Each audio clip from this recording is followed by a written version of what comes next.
The world is currently on a pathway towards 3.5 degrees C warming by the end of the century. And projections from a number of economists are that the demand for new energy over the next 2 or 3 decades is going to sort of outcompete the penetration of renewable energy. So although renewable energy around the world is being deployed at near miraculous rates, at the same time, there is a growing demand for new energy. And about half of this is coming from India and China, whose populations want and deserve to enter the middle class. And as this demand for new energy continues to rise, it looks like by 2040, the market share of fossil fuels to non-carbon sources of energy will be roughly the same as today.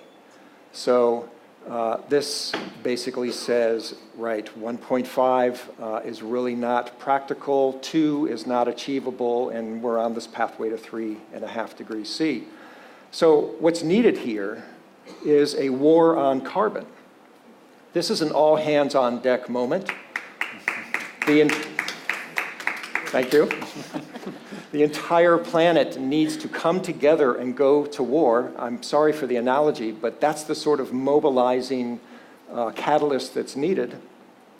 And I found myself a couple of weeks ago suggesting that the armed forces of the United States and Canada and South America and the world be deployed as a human workforce to India and China to deploy renewable energy, to build hydro plants, to put up the windmills that are needed. It's that sort of a challenge right now.